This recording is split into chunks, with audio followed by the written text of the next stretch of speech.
A Study in Scarlet. Part 1.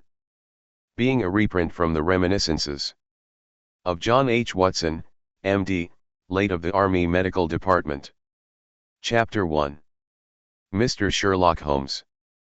In 1878 I took my degree of Doctor of Medicine of the University of London, and proceeded to Netley to go through the course prescribed for surgeons in the Army. Having completed my studies there, I was duly attached to the 5th Northumberland Fusiliers as assistant surgeon. The regiment was stationed in India at the time, and before I could join it, the Second Afghan War had broken out. On landing at Bombay, I learned that my corps had advanced through the passes, and was already deep in the enemy's country. I followed, however, with many other officers who were in the same situation as myself, and succeeded in reaching Kandahar in safety, where I found my regiment, and at once entered upon my new duties. The campaign brought honors and promotion to many, but for me it had nothing but misfortune and disaster. I was removed from my brigade and attached to the Berkshires, with whom I served at the fatal Battle of Maiwand. There I was struck on the shoulder by a Jazile bullet, which shattered the bone and grazed the subclavian artery. I should have fallen into the hands of the murderous Ghazis, had it not been for the devotion and courage shown by Murray, my orderly, who threw me across a pack horse, and succeeded in bringing me safely to the British lines. Worn with pain, and weak from the prolonged hardships which I had undergone, I was removed, with a great train of wounded sufferers, to the base hospital at Peshawar. Here I rallied, and had already improved, so far as to be able to walk about the wards, and even to bask a little upon the veranda, when I was struck down by enteric fever, that curse of our Indian possessions. For months my life was despaired of, and when at last I came to myself and became convalescent, I was so weak and emaciated, that a medical board determined that not a day should be lost in sending me back to England. I was dispatched, accordingly, in the troop ship Orant, and landed a month later on Portsmouth jetty, with my health irretrievably ruined, but with permission from a paternal government, to spend the next 9 months in attempting to improve it. I had neither kith nor kin in England, and was therefore as free as air, or as free as an income of 11 shillings and sixpence a day will permit a man to be. Under such circumstances, I naturally gravitated to London, that great cesspool, into which all the loungers and idlers of the empire are irresistibly drained. There I stayed for some time at a private hotel in the Strand, leading a comfortless, meaningless existence, and spending such money as I had, considerably more freely than I ought. So alarming did the state of my finances become, that I soon realized that I must either leave the metropolis and rusticate somewhere in the country, or that I must make a complete alteration in my style of living. Choosing the latter alternative, I began by making up my mind to leave the hotel, and to take up my quarters in some less pretentious and less expensive domicile. On the very day that I had come to this conclusion, I was standing at the Criterion bar, when someone tapped me on the shoulder, and turning round I recognized young Stamford, who had been a dresser under me at Bart's. The sight of a friendly face in the great wilderness of London is a pleasant thing indeed to a lonely man. In old days Stamford had never been a particular crony of mine, but now I hailed him with enthusiasm, and he, in his turn, appeared to be delighted to see me. In the exuberance of my joy, I asked him to lunch with me at the Holborn, and we started off together in a hansom. "Whatever have you been doing with yourself, Watson?" he asked in undisguised wonder, as we rattled through the crowded London streets. "You are as thin as a lath and as brown as a nut." I gave him a short sketch of my adventures, and had hardly concluded it by the time that we reached our destination. "Poor devil," he said, commiseratingly, after he had listened to my misfortunes. "What are you up to now?" "Looking for lodgings," I answered. trying to solve the problem as to whether it is possible to get comfortable rooms at a reasonable price. That's a strange thing, remarked my companion. You are the second man today that has used that expression to me. And who was the first? I asked. A fellow who is working at the chemical laboratory up at the hospital. He was bemoaning himself this morning, because he could not get someone to go halves with him in some nice rooms, which he had found, and which were too much for his purse. By Jove! I cried. If he really wants someone to share the rooms and the expense, I am the very man for him. I should prefer having a partner to being alone. Young Stamford looked rather strangely at me over his wineglass. You don't know Sherlock Holmes yet, he said. Perhaps you would not care for him as a constant companion. Why, what is there against him? Oh, I didn't say there was anything against him. He is a little queer in his ideas, an enthusiast in some branches of science. As far as I know, he is a decent fellow enough. A medical student, I suppose, said I. No, I have no idea what he intends to go in for. I believe he is well up in anatomy, and he is a first-class chemist. But, as far as I know, he has never taken out any systematic medical classes. His studies are very desultory and eccentric. But he has amassed a lot of out-of-the-way knowledge, which would astonish his professors. Did you never ask him what he was going in for? I asked. No, he is not a man that it is easy to draw out, though he can be communicative enough when the fancy seizes him. I should like to meet him, I said. If I am to lodge with anyone, I should prefer a man of studious and quiet habits. I am not strong enough yet to stand much noise or excitement. I had enough of both in Afghanistan to last me for the remainder of my natural existence. How could I meet this friend of yours? He is sure to be at the laboratory, returned my companion. He either avoids the place for weeks, or else he works there from morning to night.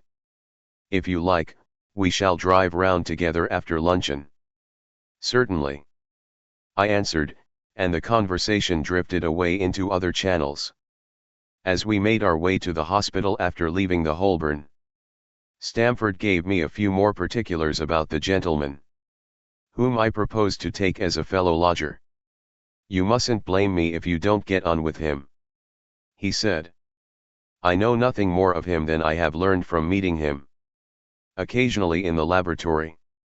You proposed this arrangement, so you must not hold me responsible. If we don't get on, it will be easy to part company, I answered. It seems to me, Stamford, I added, looking hard at my companion, that you have some reason for washing your hands of the matter. Is this fellow's temper so formidable, or what is it? Don't be mealy-mouthed about it. It is not easy to express the inexpressible, he answered with a laugh. Holmes is a little too scientific for my tastes. It approaches to cold-bloodedness. I could imagine his giving a friend a little pinch of the latest vegetable alkaloid. Not out of malevolence, you understand, but simply out of a spirit of inquiry in order to have an accurate idea of the effects. To do him justice, I think that he would take it himself with the same readiness. He appears to have a passion for definite and exact knowledge. Very right too. Yes, but it may be pushed to excess. When it comes to beating the subjects in the dissecting rooms with a stick, it is certainly taking rather a bizarre shape. Beating the subjects. Yes, to verify how far bruises may be produced after death. I saw him at it with my own eyes. And yet you say he is not a medical student. No. Heaven knows what the objects of his studies are. But here we are, and you must form your own impressions about him. As he spoke, we turned down a narrow lane and passed through a small side door, which opened into a wing of the great hospital. It was familiar ground to me, and I needed no guiding. As we ascended the bleak stone staircase and made our way down the long corridor, with its vista of whitewashed wall and dun-colored doors, near the further end. A low-arched passage branched away from it and led to the chemical laboratory. This was a lofty chamber, lined and littered with countless bottles. Broad, low tables were scattered about, which bristled with retorts, test tubes, and little Bunsen lamps, with their blue flickering flames. There was only one student in the room, who was bending over a distant table absorbed in his work. At the sound of our steps he glanced round and sprang to his feet with a cry of pleasure. "I've found it! I've found it!" he shouted to my companion, running towards us with a test tube in his hand. "I have found a reagent which is precipitated by hemoglobin, and by nothing else." Had he discovered a gold mine, greater delight could not have shone upon his features. "Dr. Watson, Mr. Sherlock Holmes," said Stamford, introducing us. "How are you?" he said cordially, gripping my hand with a strength for which I should hardly have given him credit. "You have been in Afghanistan, I perceive. How on earth did you know that?" I asked in astonishment. "Never mind," said he, chuckling to himself. "The question now is about hemoglobin. No doubt you see the significance of this discovery of mine. It is interesting, chemically, no doubt," I answered. "But practically? Why, man, it is the most practical medico-legal discovery for years. Don't you see that it gives us an infallible test for blood stains? Come over here now." He seized me by the coat sleeve in his eagerness, and drew me over to the table at which he had been working. "Let us have some fresh blood," he said, digging a long bodkin into his finger, and drawing off the resulting drop of blood in a chemical pipette. "Now, I add this small quantity of blood to a liter of water. You perceive that the resulting mixture has the appearance of pure water. The proportion of blood cannot be more than 1 in a million. I have no doubt, however, that we shall be able to obtain the characteristic reaction." As he spoke, he threw into the vessel a few white crystals, and then added some drops of a transparent fluid. In an instant the contents assumed a dull mahogany color, and a brownish dust was precipitated to the bottom of the glass jar. "Ha! Ha!" he cried, clapping his hands, and looking as delighted as a child with a new toy. "What do you think of that? It seems to be a very delicate test," I remarked. "Beautiful! Beautiful! The old Giacomo test was very clumsy and uncertain. So is the microscopic examination for blood corpus clees. The latter is valueless if the stains are a few hours old. Now, this appears to act as well whether the blood is old or new. Had this test been invented, there are hundreds of men now walking the earth, who would long ago have paid the penalty of their crimes." "Indeed," I murmured. "Criminal cases are continually hinging upon that one point. A man is suspected of a crime months perhaps after it has been committed. His linen or clothes are examined, and brownish stains discovered upon them. Are they blood stains, or mud stains, or rust stains, or fruit stains, or what are they? That is a question which has puzzled many an expert. And why? Because there was no reliable test. Now we have the Sherlock Holmes test, and there will no longer be any difficulty." His eyes fairly glittered as he spoke, and he put his hand over his heart and bowed, as if to some applauding crowd conjured up by his imagination. "You are to be congratulated," I remarked, considerably surprised at his enthusiasm. "There was the case of von Bischoff at Frankfurt last year. He would certainly have been hung had this test been in existence. Then there was Mason of Bradford, and the notorious Muller, and Lefebvre of Montpellier, and Sampson of New Orleans. I could name a score of cases in which it would have been decisive." "You seem to be a walking calendar of crime," said Stamford with a laugh. "You might start a paper on those lines. Call it the Police News of the Past. Very interesting reading it might be made, too," remarked Sherlock Holmes, sticking a small piece of plaster over the prick on his finger. "I have to be careful," he continued, turning to me with a smile. "For I dabble with poisons a good deal." He held out his hand as he spoke. And I noticed that it was all mottled over with similar pieces of plaster, and discolored with strong acids. "We came here on business," said Stamford, sitting down on a high three-legged stool, and pushing another one in my direction with his foot. "My friend here wants to take diggings. And as you were complaining that you could get no one to go halves with you, I thought that I had better bring you together." Sherlock Holmes seemed delighted at the idea of sharing his rooms with me. "I have my eye on a suite in Baker Street," he said, "which would suit us down to the ground. You don't mind the smell of strong tobacco, I hope?" "I always smoke ships myself," I answered. "That's good enough. I generally have chemicals about, and occasionally do experiments." "Would that annoy you?" "By no means. Let me see, what are my other shortcomings? I get in the dumps at times, and don't open my mouth for days on end. You must not think I am sulky when I do that. Just let me alone, and I'll soon be right. What have you to confess now? It's just as well for two fellows to know the worst of one another before they begin to live together." I laughed at this cross-examination. "I keep a bull pup," I said. "And I object to Rose because my nerves are shaken. And I get up at all sorts of ungodly hours. And I am extremely lazy.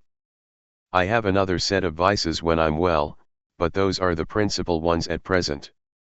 "Do you include violin playing in your category of Rose?" he asked, anxiously. "It depends on the player," I answered. "A well-played violin is a treat for the gods, a badly played one." "Oh, that's all right," he cried, with a merry laugh. "I think we may consider the thing as settled. That is, if the rooms are agreeable to you. When shall we see them?" "Call for me here at noon tomorrow, and we'll go together and settle everything," he answered. "All right, noon exactly," said I, shaking his hand. We left him working among his chemicals, and we walked together towards my hotel. "By the way," I asked suddenly, stopping and turning upon Stamford, "how the deuce did he know that I had come from Afghanistan?" My companion smiled an enigmatical smile. "That's just his little peculiarity," he said. "A good many people have wanted to know how he finds things out." "Oh. A mystery, is it?" I cried, rubbing my hands. "This is very piquant.